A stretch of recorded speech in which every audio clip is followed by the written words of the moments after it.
Hi. നമ്മുടെ ഈ വരുന്ന മാർച്ച് തൊട്ട് ഇനി അങ്ങോട്ട് ബാക്ക് ടു ബാക്ക് നമ്മുടെ SSC സ്റ്റാഫ് സെലക്ഷൻ കമ്മീഷന്റെ എക്സാംസ് വരാൻ പോവാണ്. അപ്പോൾ നിങ്ങൾ അതിന്റെ കലണ്ടർ റിലീസ് ചെയ്ത് ഓൾറെഡി അറിഞ്ഞു കാണും. നമ്മൾ അതിനെക്കുറിച്ച് ഒരുപാട് വീഡിയോസ് ഓൾറെഡി ചെയ്ത് കഴിഞ്ഞു. ഇനി ഈ ഒരു എക്സാംസിൽ നമുക്ക് ഒരുപാട് പോസ്റ്റിന് വേണ്ടിയാണ് വിളിക്കുന്നത്. പല പല എക്സാംസ് ആണ് വരുന്നത്. ആൻഡ് ഇപ്പം ഈ ഓരോ എക്സാംസിലും പല പല പോസ്റ്റിന് വേണ്ടിയാണ് റിക്രൂട്ട്മെന്റ് നടത്തുന്നത്. അപ്പോൾ അതിൽ തന്നെ നമുക്ക് വരുന്നൊരു വളരെ ഇമ്പോർട്ടൻ്റ് ആയിട്ടുള്ള +2 ക്വാളിഫിക്കേഷൻ മാത്രം വേണ്ടി ഒരു എക്സാം ഉണ്ട്. CHSL combined higher secondary level. നമ്മുടെ അവിടുത്തെ ക്വാളിഫിക്കേഷൻ എന്ന് പറയുന്നത് ഇപ്പം പറഞ്ഞ പോലെ തന്നെ കമ്പൈൻഡ് ഹയർ സെക്കൻഡറി +2 ആണ് നമ്മുടെ ക്വാളിഫിക്കേഷൻ എന്ന് പറയുന്നത്. ഇനി അതിൻ്റെ അകത്ത് മെയിനായിട്ട് 2 പോസ്റ്റിന് വേണ്ടിയാണ് വിളിക്കുന്നത്.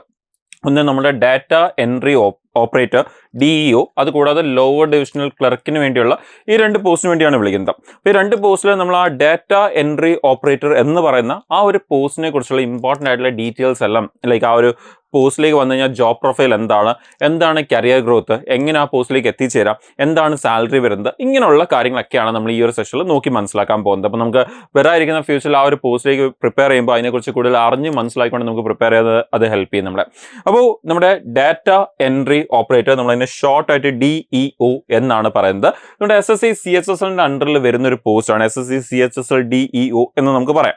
ഇനി ഇതിനെക്കുറിച്ച് പറയുമ്പോൾ ഈ ഒരു പോസ്റ്റിനെ കുറിച്ച് നമുക്ക് പറയാൻ നേരത്തെ എന്തൊക്കെയാണ് ഈ ഒരു പോസ്റ്റിലേക്ക് എത്തിച്ചേർന്ന അല്ലെങ്കിൽ ആ ഒരു ജോബ് പ്രൊഫൈൽ എന്താണ്, അല്ലെങ്കിൽ എന്തൊക്കെയാണ് വർക്ക് വരുന്നത് എന്നുള്ളത് നമുക്കൊന്ന് മനസ്സിലാക്കാം.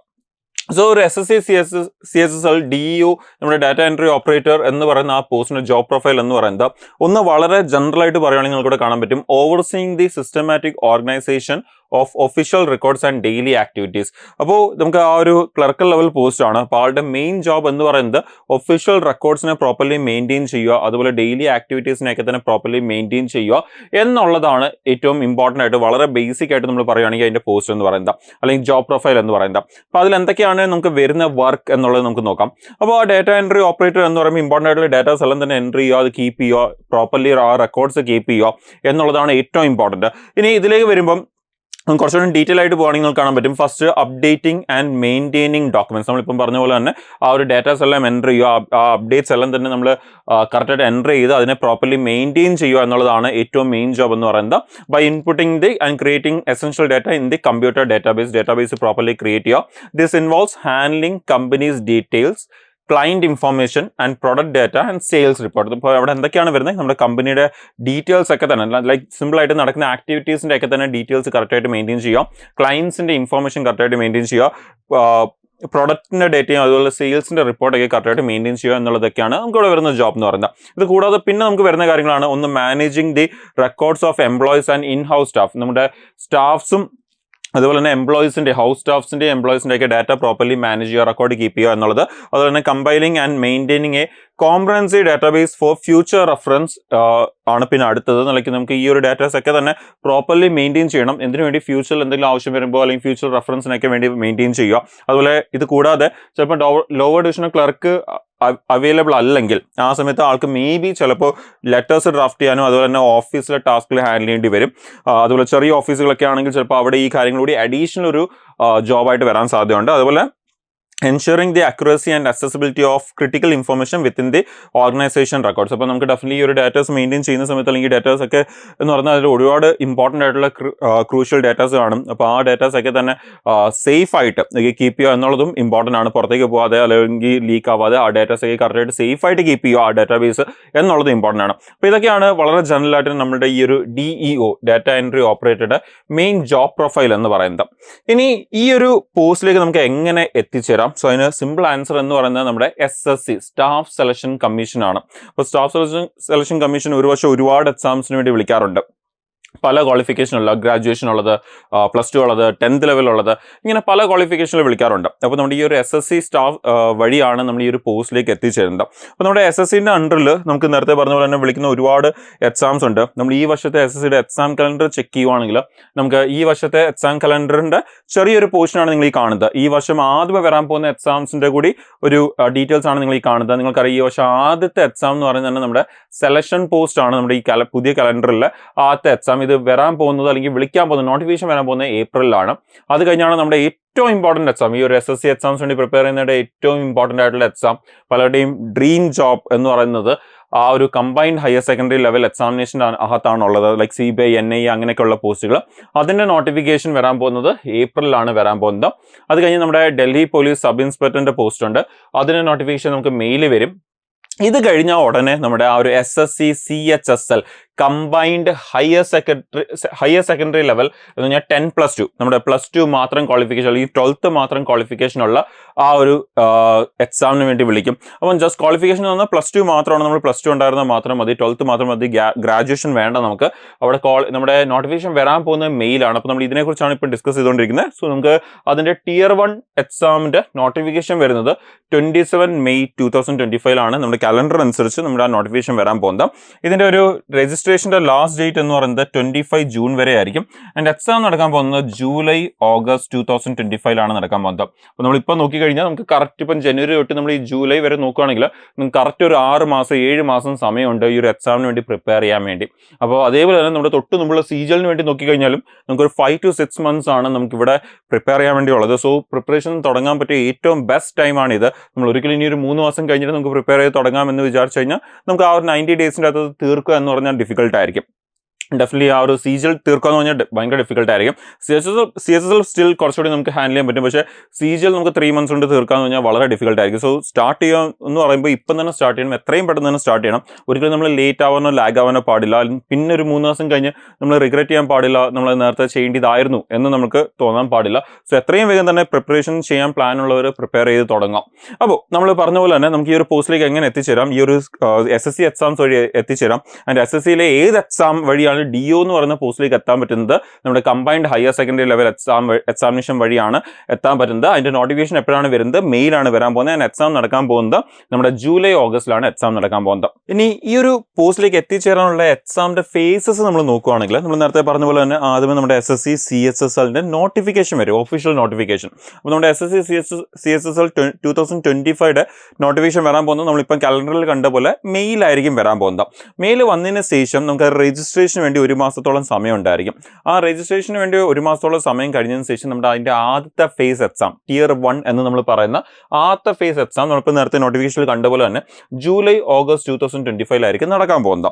ഇനി വൺസ് ആ ഒരു എക്സാം കഴിഞ്ഞതിന് ശേഷം നമുക്കൊരു 15 to 20 days കഴിയുമ്പോൾ അതിൻ്റെ ആൻസർ കീ റിലീസ് ചെയ്യും. ആൻസർ കീ റിലീസ് ചെയ്തതിന് ശേഷം പിന്നെയും നമുക്ക് കുറച്ച് ദിവസം കഴിഞ്ഞിട്ട് ലൈക്ക് മേ ബി ഒരു 20 to 30 days-ൻ്റെ അകത്ത് നമുക്ക് അതിൻ്റെ റിസൾട്ട് വരും. അപ്പോൾ അതിൻ്റെ റിസൾട്ട് എന്ന് പറയുന്നത് Tier 1-ന്റെ റിസൾട്ട് ആയിരിക്കും. ആൻഡ് ഈ വരുന്ന റിസൾട്ട് എന്ന് പറയുന്നത് ഇതിന് സെലക്ട് ആവുന്ന കാൻഡിഡേറ്റ്സ് ആയിരിക്കും. പിന്നെ അടുത്ത ഇതിനൊരു സെക്കൻഡ് ഫേസ് എക്സാം കൂടിയുണ്ട്. ആ സെക്കൻഡ് ഫേസ് എക്സാമിലേക്ക് പോകുന്നത്. അപ്പോൾ ആ സെക്കൻഡ് ഫേസ് എക്സാമിനാണ് നമ്മൾ Tier 2 എന്ന് പറയുന്നത്. അപ്പോൾ നമുക്ക് എന്തൊക്കെയാണോ നമ്മൾ Tier 1-ന് പഠിക്കുന്നത് അതേ ഏരിയാസ് ഒക്കെ തന്നെയാണ് Tier 2-നും പഠിക്കുന്നത്. നമുക്ക് എക്സ്ട്രാ അവിടെ കമ്പ്യൂട്ടർ കൂടി എക്സ്ട്രാ പഠിക്കാനുണ്ട്. ബട്ട് അതർവൈസ് ബാക്കിയുള്ള ഏരിയാസ് ഒക്കെ തന്നെ സെയിം ആണ്. കുറച്ചുകൂടി ബെറ്റർ ലെവൽ ഓഫ് ക്വസ്റ്റൻസ് ആയിരിക്കും നമുക്ക് ഇവിടെ ചോദിക്കുന്നത്. ഇനി നമുക്ക് ആ ഒരു എക്സാമിനെ കുറിച്ചുള്ള പാറ്റേണും അതിനെക്കുറിച്ചുള്ള ഡിസ്കഷൻസ് ഒക്കെ തന്നെ നമ്മുടെ യൂട്യൂബ് ചാനലുണ്ട്. നിങ്ങൾക്ക് ആ ചാനലിൽ ചെന്ന് നിങ്ങൾക്ക് അവിടെ നിന്ന് ആ ഒരു CS-ന്റെ എക്സാമിൻ്റെ പാറ്റേണും അങ്ങനെയുള്ള വീഡിയോസ് ഒക്കെ സെർച്ച് ചെയ്ത് കാണാവുന്നതാണ്. എല്ലാ വീഡിയോസും നമ്മുടെ ചാനലുണ്ട്. അപ്പം ആദ്യമായിട്ടൊക്കെ വരുന്നവരാണെങ്കിൽ ഡെഫിനറ്റ്ലി ചാനൽ ഫോളോ ചെയ്യും. ഇനി ഇതിനെക്കുറിച്ചുള്ള ഇമ്പോർട്ടൻ്റ് ആയിട്ടുള്ള ഫ്യൂച്ചർ നോട്ടിഫിക്കേഷൻസ് വരുമ്പോഴും അപ്ഡേറ്റ്സ് ഒക്കെ വരുമ്പോൾ അത് കറക്റ്റായിട്ട് അറിയാനും മിസ്സാവാതിരിക്കാൻ വേണ്ടി. ഇനി നമ്മൾ പറഞ്ഞ പോലെ തന്നെ നമുക്ക് ഈ Tier 1 ക്ലിയർ ചെയ്യുന്ന കാൻഡിഡേറ്റ്സ് ആയിരിക്കും പിന്നെ Tier 2-ന് വേണ്ടി ഷോർട്ട് ലിസ്റ്റ് ആവുന്നതും. അതിന് അവർ ആ Tier 2 എക്സാം അറ്റൻഡ് ചെയ്യും. ആൻഡ് Tier 2 എക്സാമിൻ്റെ കൂടെ തന്നെ നമുക്ക് അവിടെ ഡെഫിനറ്റ്ലി നമുക്കവിടെ DEO എന്ന് പറയുമ്പോൾ നിങ്ങൾക്കറിയാം ഡാറ്റ എൻട്രി ഓപ്പറേറ്റർ ആണ്. എന്ന് പറയുമ്പോൾ അത്യാവശ്യം എന്ത് വേണം, ടൈപ്പിംഗ് സ്കിൽസും അങ്ങനെയുള്ള കാര്യങ്ങളൊക്കെ വേണം. നമ്മൾ നേരത്തെ പറഞ്ഞ ജോബ് പ്രൊഫൈൽ കണ്ടപ്പോൾ തന്നെ നമുക്ക് മനസ്സിലായിരുന്നു. അപ്പോൾ ആ ഒരു ടൈപ്പിംഗ് ടെസ്റ്റും അങ്ങനെയുള്ള ടെസ്റ്റുകൾ ലൈക്ക് നമുക്ക് അവിടെ സ്കിൽ ടെസ്റ്റ് ഉണ്ടായിരിക്കും. As per the post skill requirement will be check to ensure the fitness for the post. നമുക്ക് ആ പോസ്റ്റിന് വേണ്ടിയുള്ള ഫിറ്റ്നസ് ചെക്ക് ചെയ്യും. നമ്മുടെ ഈ ഒരു സ്കിൽ ടെസ്റ്റ് വഴി ടൈപ്പിംഗ് ടെസ്റ്റ് വഴിയായിരിക്കും നമുക്കത് ചെക്ക് ചെയ്യുന്നത്. അപ്പോൾ വൺസ് അതുകൂടി ക്ലിയർ ചെയ്ത് കഴിഞ്ഞാൽ പിന്നെ നമുക്ക് ഈ പറയുന്ന നമ്മുടെ റാങ്ക് ലിസ്റ്റ് വരും. ആൻഡ് അതിൽ നമുക്ക് ഈ പറയുന്ന നമുക്ക് കിട്ടുന്ന ആ ഒരു മാർക്ക് റാങ്ക് അനുസരിച്ചായിരിക്കും നമ്മുടെ പോസ്റ്റ് ഒക്കെ നമുക്ക് വരുന്നത്. ഏത് ഡിപ്പാർട്ട്മെന്റിലേക്കാണ് നമ്മൾ സെലക്ട് ആവുന്നത് അങ്ങനെയുള്ള കാര്യങ്ങളൊക്കെ തന്നെ നമുക്ക് വരുന്നത്. അപ്പോൾ നമ്മുടെ ഈ ഒരു എക്സാമിന്റെ ഫേസസ് നോക്കുകയാണെങ്കിൽ നമുക്ക് 2 ഫേസിലാണ് എക്സാം നടക്കുന്നതെന്ന് പറയാം. ആദ്യം നമുക്ക് നോട്ടിഫിക്കേഷൻ വന്നതിന് ശേഷം Tier 1 എക്സാം കാണും. അതിൽ നിന്ന് സെലക്ട് ആവുന്ന കാൻഡിഡേറ്റ്സിന് Tier 2 exam and skill test ആയിരിക്കും ഉള്ളത്. വൺസ് ഇതൊക്കെ കംപ്ലീറ്റ് ആയി കഴിഞ്ഞാൽ പിന്നെ നമുക്കവിടെ മെഡിക്കലും DV അങ്ങനെയുള്ള കാര്യങ്ങൾ മാത്രമേ വരുന്നുള്ളൂ. ആൻഡ് നമ്മുടെ ഫൈനൽ റിസൾട്ട് അതിന് ശേഷം പബ്ലിഷ് ചെയ്യുന്നതായിരിക്കും. സോ ഇതാണ് നമ്മുടെ SSC CHSL അണ്ടറിൽ വിളിക്കുന്ന DEO എന്ന് പറഞ്ഞ ഈ ഒരു പോസ്റ്റിലേക്ക് എത്തിച്ചേരാനുള്ള എക്സാമിനേഷൻ ഫേസസ് എന്ന് പറയുന്നത്.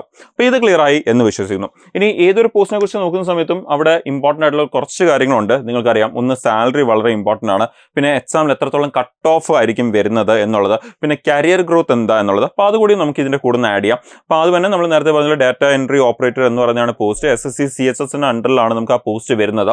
നമ്മുടെ സാലറി ഏകദേശം എത്രയാണ് വരുന്നത്? ഇതിൻ്റെ ഒരു സാലറി വരുന്നത് അപ്രോക്സിമേറ്റ്ലി സ്റ്റാർട്ടിംഗ് സാലറി നമുക്ക് വരുന്നത് അറൌണ്ട് 45,000 പ്ലസ് ആയിരിക്കും നമുക്ക് സാലറി വരുന്നത്. ആൻഡ് ഇൻ ഫ്യൂച്ചർ നമുക്ക് ആ സാലറി ഗ്രോ ചെയ്ത് ഓൾമോസ്റ്റ് ഒരു നമ്മളോട് പോകും തോറും നമുക്ക് ഓൾമോസ്റ്റ് ഒരു 73,000 72,000 ആ റേഞ്ചിലേക്കായിരിക്കും സാലറീസ് പിന്നെ അങ്ങോട്ട് നമ്മളോട് പോകുമ്പോൾ ഗ്രോ ചെയ്യുന്നത്. അപ്പം ബേസിക് സ്റ്റാർട്ടിംഗ് സാലറി എന്ന് പറയുന്നത് അറൌണ്ട് ഒരു 45,000 പ്ലസ് ആയിരിക്കും സാലറി വരുന്നത്. ഇനി നമുക്കിതിന്റെ കട്ട് ഓഫിലേക്ക് നോക്കുകയാണെങ്കിൽ ഏകദേശം എത്രയാണ് ഇതിൻ്റെ ഒരു കട്ട് ഓഫ് വരുന്നത് നോക്കി കഴിഞ്ഞാൽ നമുക്കിപ്പം ഈ വർഷത്തെ നമ്മുടെ ഇപ്പോൾ ലാസ്റ്റ് ഇയർ 2024 നടന്ന എക്സാം വെച്ച് കമ്പയർ ചെയ്യുകയാണെങ്കിൽ നമ്മുടെ Tier 1 എക്സാം എന്ന് പറയുന്നത് 200 മാർക്സിലാണ് നടക്കുന്നത്. ഈ 200 മാർക്സിൽ നമ്മുടെ Tier 1 എക്സാമിൻ്റെ ഈ ഒരു DEO എന്ന് പറയുന്ന പോസ്റ്റ്, നമ്മുടെ ഡാറ്റ എൻട്രി ഓപ്പറേറ്റർ എന്ന് പറയുന്ന ഈ ഒരു പോസ്റ്റിന് വേണ്ടിയുള്ള കട്ട് ഓഫ് വരുന്നത് അല്ലെങ്കിൽ വന്നത് 176.27 ആണ് നമുക്ക് വന്ന കട്ട് ഓഫ് എന്ന് പറയുന്നത്. അപ്പം ജനറലി നമ്മുടെ ഈ ഒരു CHSന്റെ കട്ട് ഓഫ് വരുന്നത് 153 154 ഒക്കെയാണ് വരുന്നത് ഔട്ട് ഓഫ് 200 CHSന്റെ വരുന്നത്. പക്ഷേ ഈ ഒരു പോസ്റ്റിന് വേണ്ടി നമ്മുടെ DEO എന്ന് പറഞ്ഞ ഈ ഒരു പോസ്റ്റിന് വേണ്ടി വന്ന ഏറ്റവും ലേറ്റസ്റ്റ് 2024 കട്ട് ഓഫ് നമ്മൾ നോക്കുകയാണെങ്കിൽ 176.27 ആയിരുന്നു കട്ട് ഓഫ്. അപ്പോൾ ഈ കട്ട് ഓഫ് ഡെഫിനറ്റ്ലി വേരി ചെയ്യും നമ്മുടെ വേക്കൻസി അനുസരിച്ച്, അപ്ലൈ ചെയ്യുന്ന കാൻഡിഡേറ്റ്സിന്റെ എണ്ണം അനുസരിച്ച്, അങ്ങനെയുള്ള ഒരുപാട് കാര്യങ്ങൾ, ഒരുപാട് ഫാക്ടേഴ്സ് അവിടെ ഡെഫിനറ്റ്ലി ആ ഒരു കട്ട് ഓഫിനെ ഇൻഫ്ലുവൻസ് ചെയ്യും. പക്ഷേ നമുക്ക് ഈ വരുന്ന അടുത്ത വർഷം വരാൻ നിർത്തും കട്ട് ഓഫ് എന്ന് പറയുന്നത് ഈ പറഞ്ഞ ഒരു റേഞ്ച് 155 to 170 ആ റേഞ്ച് അല്ലെങ്കിൽ 175 ആ റേഞ്ചിന്റെ ഇടയ്ക്കായിരിക്കും നമുക്ക് ഇതിന്റെ കട്ട് ഓഫ് എഗെയിൻ നിൽക്കാൻ പോകുന്നത്. ഓക്കെ അല്ലേ? അപ്പോൾ സാലറി ആൻഡ് നമ്മുടെ അതിന്റെ കട്ട് ഓഫ് ആയി. ആൻഡ് ഏതൊരു പോസ്റ്റിലേക്ക് വരുമ്പോഴും നമുക്ക് ഇമ്പോർട്ടൻ്റ് ആയിട്ടുള്ള വേറൊരു കാര്യമാണ് ഫ്യൂച്ചർ ഗ്രോത്ത് എങ്ങനെയായിരിക്കും നമ്മൾ ഈ ഒരു പോസ്റ്റിലേക്ക് എത്തിക്കഴിഞ്ഞാൽ, പിന്നെ നമ്മുടെ മുമ്പിലോട്ടുള്ള കരിയർ ഗ്രോത്ത് എങ്ങനെയായിരിക്കും എന്നുള്ളത്. അപ്പോൾ നമ്മുടെ ഈ ഒരു DEO എന്ന് പറയുന്ന പോസ്റ്റിൻ്റെ ഒരു കരിയർ ഗ്രോത്ത് എങ്ങനെയാണ് എന്നുള്ളതാണ് അവിടെ കൊടുത്തേക്കുന്നത്. അപ്പോൾ അതിൻ്റെ സ്റ്റെപ്പ് ബൈ സ്റ്റെപ്പ് ഉള്ളതാണ് കൊടുത്തേക്കുന്നത്. അപ്പോൾ നമുക്ക് ഈ ഒരു കരിയർ ഗ്രോത്ത് വരുന്നത് നമ്മുടെ എക്സ്പീരിയൻസും അതുപോലെ ഡിപ്പാർട്ട്മെന്റൽ പ്രൊമോഷൻസും അതുപോലെ നമ്മുടെ പെർഫോമൻസും അങ്ങനെയുള്ള കാര്യങ്ങളൊക്കെ നോക്കിയിട്ടായിരിക്കും ആ കരിയർ ഗ്രോത്ത് വരുന്നത്. അപ്പോൾ എങ്ങനെയാണ് കരിയർ ഗ്രോത്ത് നോക്കിക്കഴിഞ്ഞാൽ നമുക്ക് ഈ പറഞ്ഞ DEO ആയിട്ട് ജോയിൻ ചെയ്യുന്ന ഒരാൾ പിന്നെ ഫ്യൂച്ചറിൽ എത്തുന്നത് കൺസോൾ ഓപ്പറേറ്റർ എന്ന് പറയുന്ന പോസ്റ്റിലേക്കായിരിക്കും പ്രൊമോട്ടായി എത്തുന്നത്. അതിനുശേഷം സീനിയർ കൺസോൾ ഓപ്പറേറ്റർ എന്നുള്ള post, console operator, senior console operator, അതിനുശേഷം ഡാറ്റ പ്രോസസർ, അതിനുശേഷം സീനിയർ ഡാറ്റ പ്രോസസർ, ലാസ്റ്റിൽ ഡാറ്റ മാനേജർ എന്ന് പറയുന്ന പോസ്റ്റിലേക്കായിരിക്കും എത്തിച്ചേരുന്നത്. സോ ഇതാണ് നമ്മുടെ ആ ഒരു DEO പോസ്റ്റിന്റെ കരിയർ ഗ്രോത്തിന്റെ സ്റ്റെപ്സ് എന്ന് പറയുന്നത്. പ്രൊമോഷൻസ്, ഫ്യൂച്ചറിലോട്ടുള്ള പ്രൊമോഷൻസിന്റെ പോസ്റ്റുകൾ എന്ന് പറയുന്നത്. ക്ലിയർ അല്ലേ? അപ്പോൾ നമ്മുടെ ഈ ഒരു SSC CHSന്റെ അണ്ടറിൽ വരുന്ന ഒരു പോസ്റ്റ് DEO എന്ന് പറയുന്നത്. അപ്പോൾ നമുക്ക് ഇതിൻ്റെ ഒരു നോട്ടിഫിക്കേഷനും ഇനിയിപ്പോൾ ഒരു 6 months കഴിയുമ്പോൾ അല്ലെങ്കിൽ ഒരു 4 months 5 months കഴിയുമ്പോൾ നമുക്ക് ഇതിൻ്റെ ഒരു നോട്ടിഫിക്കേഷൻ വരും. അതിനുശേഷം നമ്മൾ ഈ പറഞ്ഞ പോലെ തന്നെ ജൂലൈ ഓഗസ്റ്റിലായിരിക്കും നമുക്ക് ഇതിൻ്റെ എക്സാം നടക്കാൻ പോകുന്നത്. അപ്പോൾ ഇതൊക്കെയാണ് നമുക്ക് ഈ ഒരു SSC CHSന്റെ അണ്ടറിൽ വരുന്ന DEOയുടെ ജോബ് പ്രൊഫൈൽ, സാലറി, അതുപോലെ കട്ട് ഓഫ്, പിന്നെ നമ്മൾ നേരത്തെ പറഞ്ഞ ഫ്യൂച്ചർ കരിയർ ഗ്രോത്ത്, എങ്ങനെയാണ് എക്സാമിൻ്റെ ഫേസസ് വരുന്നത് എന്നുള്ള ഡാറ്റാസ് കാര്യങ്ങളെല്ലാം തന്നെ. ഇനി നിങ്ങൾക്ക് ഈ ഒരു പോസ്റ്റിനെ കുറിച്ചോ അല്ലെങ്കിൽ ഇതേപോലെ തന്നെ വേറെ ഏതെങ്കിലും പോസ്റ്റിനെ കുറിച്ച് കൂടുതൽ അറിയണം, നിങ്ങൾക്ക് ഇപ്പം ഉള്ള ക്വാളിഫിക്കേഷൻ വെച്ച് അപ്ലൈ ചെയ്യാൻ പറ്റുന്ന ഏതൊക്കെ എക്സാംസ് ആണ് വരാൻ പോകുന്നത്, ഈവൻ നമ്മുടെ ഈ പറയുന്ന SSCയുടെ അണ്ടറിൽ വരാൻ പോകുന്ന വേറെ എക്സാംസ് ആയാലും CGL ആയാലും അങ്ങനെയുള്ള എക്സാംസ് ആയാലും ഏതൊക്കെ അപ്ലൈ ചെയ്യാൻ പറ്റും എന്നുള്ള കാര്യങ്ങളൊക്കെ കുറിച്ച് കൂടുതൽ അറിയണമെങ്കിൽ അതുപോലെ തന്നെ ഏതെങ്കിലും ഒരു ബാച്ചിൻ്റെ കൂടെ ഒക്കെ ജോയിൻ ചെയ്ത് പ്രോപ്പർ മെന്ററിങ് ഗൈഡൻസ് ഒക്കെ കിട്ടി പ്രോപ്പർ റിസോഴ്സസ് ഒക്കെ യൂസ് ചെയ്ത് നിങ്ങൾക്ക് പ്രിപ്പയർ ചെയ്യണം ഫ്യൂച്ചർ വരുന്ന എക്സാംസിന് വേണ്ടി.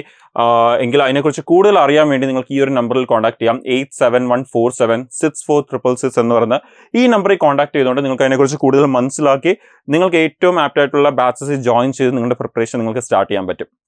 സോ നമ്മൾ നേരത്തെ പറഞ്ഞ പോലെ തന്നെ ഈ എക്സാംസ് ഒക്കെ ഇനി വരാൻ ഒരു 6 months ആണ് നമുക്ക് സമയമുള്ളത്.